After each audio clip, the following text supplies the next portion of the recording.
Welcome back to Ravens Today. Please make sure to keep subscribing to the channel and like the videos. I'm your host, Connor Gioffreda, giving you anything and all things Ravens. All right, first up, we're going to talk a little bit about today. Ebony Bird came out with some bold predictions for this season for three Ravens. We're going to go down the list of all three. So first up, their first bold prediction was that Kyle Hamilton wins Defensive Player of the Year. Heck yeah, I want him to win Defensive Player of the Year. He is all over that field like a man possessed. And when he makes a tackle, it borderline gets a flag thrown because of the recent rules with the NFL on tackling and how rough it can be. But he's a baller. I think that he absolutely could be in line to win Defensive Player of the Year. And I absolutely hope he wins Defensive Player of the Year because, come on, it's Kyle Hamilton. Like one-man wrecking crew out there, and he was always, when we had Brandon Stevens on the team, he was always eagle-eyed on Brandon Stevens' player that he was covering, so that way he could help him out. And that's great to see from a young player, and he is truly shaping to be a true leader on the Ravens defense, so I'm all for this. Moving on, I had another prediction for Nate Wiggins being the league leader in interceptions. He could have had 5 last season, but he dropped 4. He finally got one at the regular season finale against the Browns, and it was a pick 6.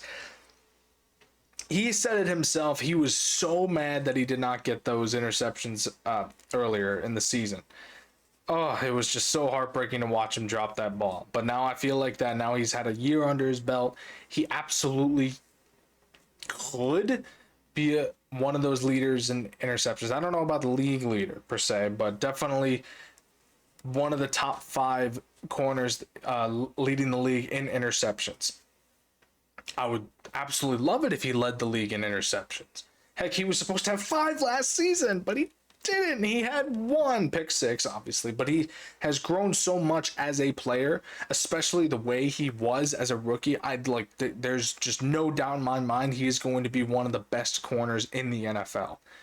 And Marlon, I'm just pointing this out here, Marlon Humphrey isn't as young as he used to be, so having another guy like that next to him on this defense and not having to have someone that doesn't turn his head when in coverage, it's just a fresh air probably for Marlon Humphrey to know that he has Nate Wiggins. He also has Jair Alexander, and it's just knowing that Nate Wiggins has learned so much in such a short amount of time, and just if he had caught those other 4 balls, he could have been a top 10 leader in interceptions at corner.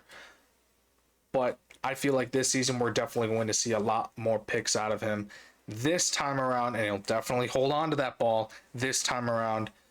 Again, I don't think that he's going to be a league leader per se. I would love it. I would love the idea of him leading the league in interceptions. But definitely a top 5 corner this season for Nate Wiggins. Moving on, LeJohntay Wester, All-Pro as a punt returner.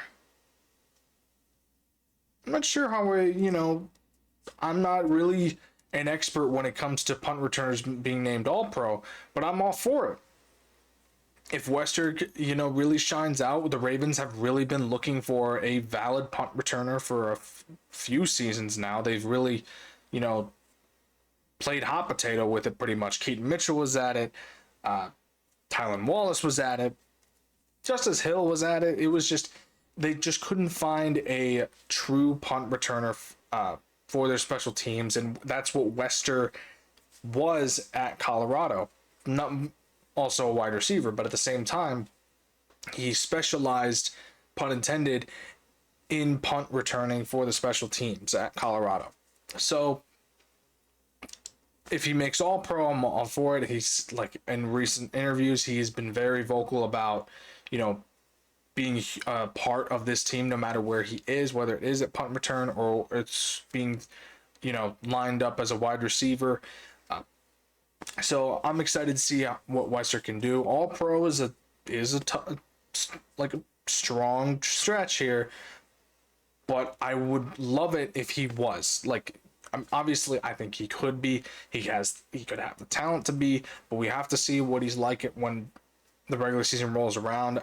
But if he's named All Pro as a punt returner, awesome, great. I love like the fact that we're already making that bold prediction for him because again, he could finally be the missing punt returner piece that the Ravens have been so desperate to find for these past few seasons. Moving on to a little bit more trade talks here, and lastly, like the latest on Ojabo trade rumors, the Ravens aren't exactly looking for a trade candidate for David Ojabo. Obviously, they just want to kind of slowly shift away from him. And again, if an opportunity knocks on the door, then they'll absolutely look at a deal.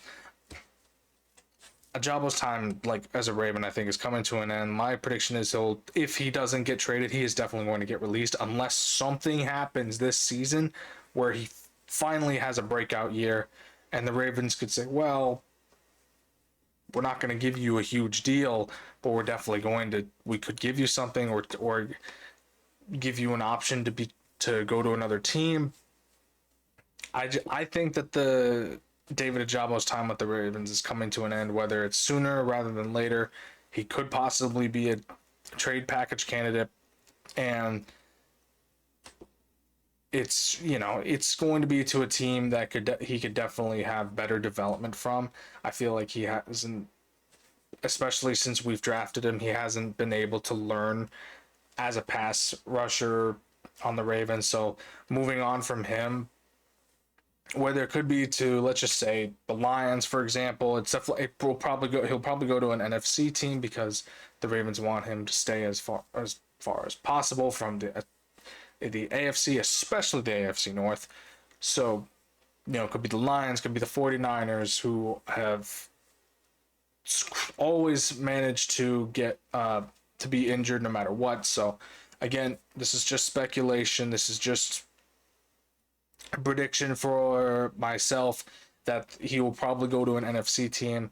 But again, it's these latest updates is that they are actively looking, but again, they're just waiting for the right team to come up and say, "Hey, we would love to sit down with you and discuss what we can do with David Ojabo." Thank you for tuning into Ravens Today. I'm your host, Connor Gioffreda. Please make sure to keep subscribing to the channel, like the video. I will catch you all later.